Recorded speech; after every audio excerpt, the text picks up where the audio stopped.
When Latter-day Saints talk about the first vision, we're talking about the vision of modern-day prophet Joseph Smith, in which he saw and spoke to God the Father and Jesus Christ. And it's hard to say how important this vision is to Latter-day Saints, but in church publications, the first vision has been called the greatest event in world history since the birth, ministry, and resurrection of Jesus Christ. This hymn, Joseph Smith's First Prayer, tells the complete story of the first vision in first person, as if Joseph were speaking directly to us, telling us about his sacred experience.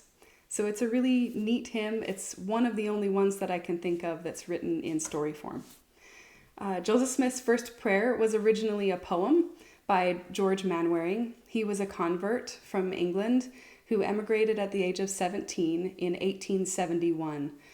George was the epitome of a self-educated man. He had only a few weeks of formal education, but he took every opportunity to read any books he could get his hands on. He learned penmanship, stenography, mathematics, literature, painting, and he was a self-taught pianist and organist.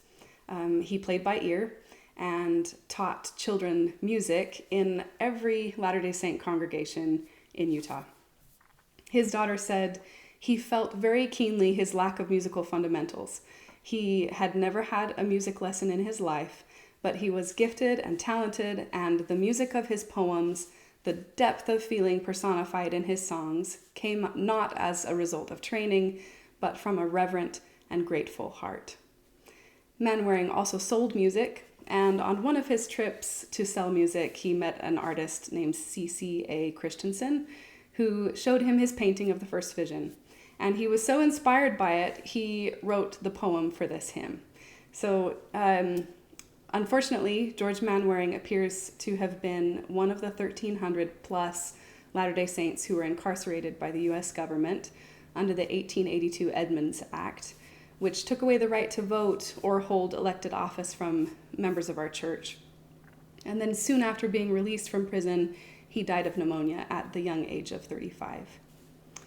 The tune for this hymn was not written by George Manwaring, but was composed by Sylvanus Billings Pond, a native of Vermont and the conductor of the New York Sacred Musical Society.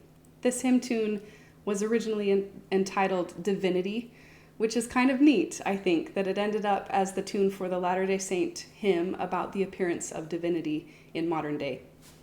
I hope that my testimony comes through in the singing of this hymn. I've spent a lot of time in the Sacred Grove where Joseph saw this vision because it was close to the school of music that I attended. My husband proposed to me there, and we were married in the Palmyra Temple, which overlooks the Sacred Grove. I've had sacred confirmation from the Holy Ghost that Joseph Smith did see God and Jesus Christ, and that they spoke to him. So here is Joseph Smith's first prayer.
Undaunted still he trusted trusted in his heavenly Father's care.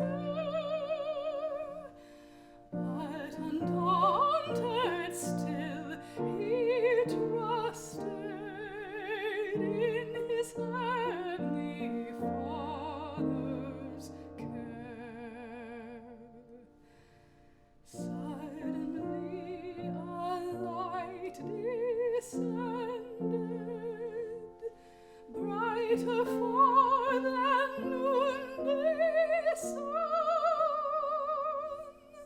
and the shining glorious pillar o'er him fell, around him shone, while appeared to heavenly beings God the Father and the Son,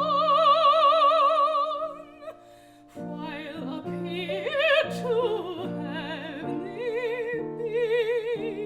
beings God the Father and the Son.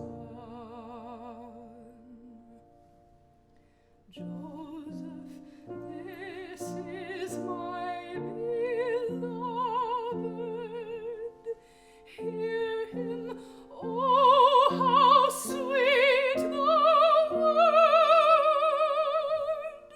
Joseph's humble prayer was answered, and he listened to the Lord.